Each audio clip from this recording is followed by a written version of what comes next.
Assalamualaikum teman-teman. Perkenalkan, nama saya Anissa Lutfiana, saya dari kelas PGMI 5B.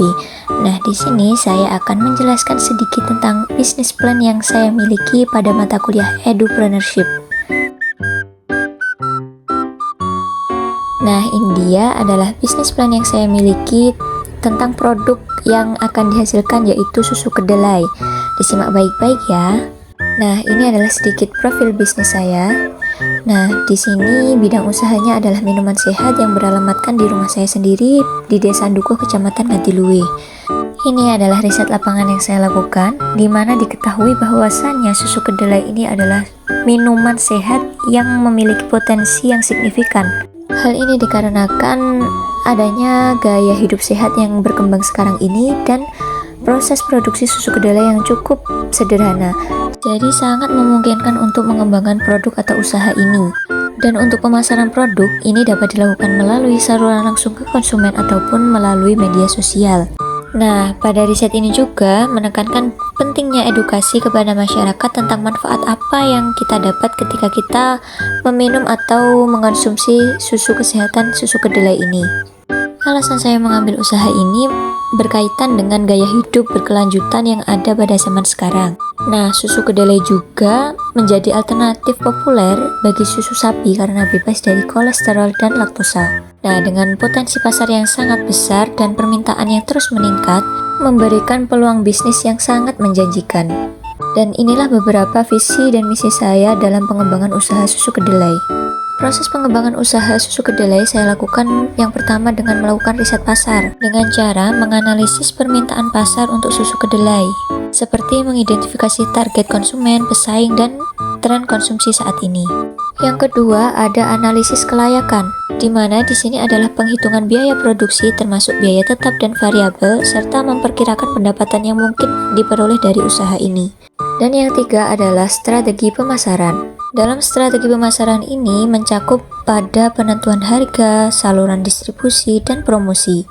Dan proses yang keempat adalah pengembangan produk atau usaha. Dalam proses ini bisa dikatakan adalah menentukan varian produk susu kedelai yang akan ditawarkan, seperti contoh susu kedelai murni atau dengan tambahan rasa. Selain itu juga harus memastikan kualitas produk yang akan dijual. Proses yang kelima adalah operasional usaha. Dalam proses ini mencangkup pengadaan bahan baku, peralatan yang diperlukan, serta pengaturan tenaga kerja.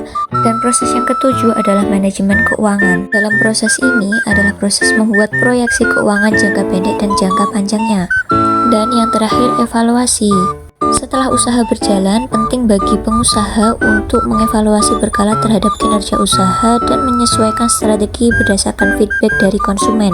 Strategi pemasaran yang saya lakukan pada usaha ini melalui sosial media berupa Instagram, WhatsApp, maupun Facebook. Dan pemasaran secara offline-nya biasanya dititipkan ke penjual keliling yang ada di desa atau di sekitar rumah saya. Biasanya target konsumen yang ada pada usaha susu kedelai ini ada siswa TK, TAPOS, SD, maupun orang dewasa. Dan data di atas ini adalah analisis keuangan dari usaha susu kedelai, di mana di sini ada perhitungan modal dari bahan dan alat yang digunakan. Yang pertama ada kedelai, gula, garam, dan botol kemasan, serta daun pandan. Harga per kilo dari kedelai adalah 8,5 dan gula per kilo juga 16.000 serta garam 2.000 per bungkus serta botol kemasan 220 ml itu 850 per pieces. Nah, jadi untuk 1 kilo kedelai ini bisa menghasilkan 60 pieces susu kedelai dalam ukuran 220 ml. Jadi modal awal yang diperlukan dalam usaha ini adalah 77,5. Dan data di atas adalah data harga jual, pendapatan kotor, dan pendapatan bersih, di mana harga jual susu kedelai per pieces ini adalah Rp2.000 dan ada biaya tambahan ini mencangkup ada tas kresek, terus stiker seperti itu adalah 10.000. Jadi dalam sehari bisa menghasilkan 60 pieces susu kedelai dikalikan dengan 2.000, yaitu mendapatkan hasil 120.000 untuk pendapatan kotornya. Untuk pendapatan bersih kita bisa mengurangkan dari pendapatan kotor, modal awal, dan biaya tambahan. Dan di sini ternyata didapati pendapatan bersih setiap harinya adalah 32.500. Berat dari satu sak kedelai adalah 50 kilo. Jadi ketika kita mengambil satu sak, kita bisa mengalihkan saja harga per kilo 8,5 dikali 50 kilo dan mendapati hasil 425.000. Jadi untuk pendapatan bersih 32,5 ini bisa kita kalikan dalam 1 bulan mendapatkan hasil 975.000. Jadi nanti tinggal dikurangkan saja penghasilan per bulannya. Dan yang terakhir ada analisis SWOT, di mana di sini yang kekuatan pada produk susu kedelai ini higienis dan harganya juga terjangkau di kalangan masyarakat maupun siswa. Yang kedua, di usaha susu kedelai ini ada beberapa rasa, diantaranya melon, stroberi, orit, dan anggur. Dan yang ketiga, pengemasannya bersih dan botol selalu baru. Yang keempat, usaha ini mudah dipasarkan. Selain ada kekuatannya, di sini juga ada kelemahan dari usaha ini. Yang pertama, harga bahan baku yang tidak stabil, terutama pada harga kedelai. Yang kedua, jika disimpan di suhu ruang terlalu lama, susu kedelai ini relatif mudah basi. Dan yang ketiga, proses dalam pembuatannya itu cukup memakan waktu. Namun, di samping kekuatan dan kelemahan dari usaha ini, tentu juga ada peluang yang ada pada usaha ini. Yang pertama, tempatnya strategis sehingga mudah dijumpai orang. Biasanya kan di penjual keliling itu mereka ke tempat-tempat yang strategis. Dan yang kedua, usaha ini atau susu kedelai ini sangat disukai anak-anak, terutama pada rasa-rasa yang ada di susu kedelai ini.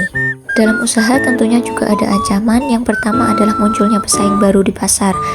Nah, minuman kesehatan itu kan tidak hanya susu kedelai, tapi kan masih banyak lagi minuman-minuman kesehatan yang sekarang sedang tren atau berkembang. Dan yang kedua, ketika musim hujan ataupun musim panas, tentu itu mempengaruhi kualitas kedelai, dimana ketika kualitas kedelai yang berubah, itu juga bisa mempengaruhi rasa dari susu kedelai yang dihasilkan. Dan yang ketiga adalah munculnya minuman sehat yang banyak di pasaran, seperti yang pertama tadi, munculnya pesaing baru. Dan ini adalah beberapa foto produk ketika akan dipasarkan di TK, Tapos, dan SD. Nah, itulah beberapa bisnis plan yang saya miliki. Cukup sekian, apabila ada kurang lebihnya saya mohon maaf. Terima kasih. Wassalamualaikum warahmatullahi wabarakatuh.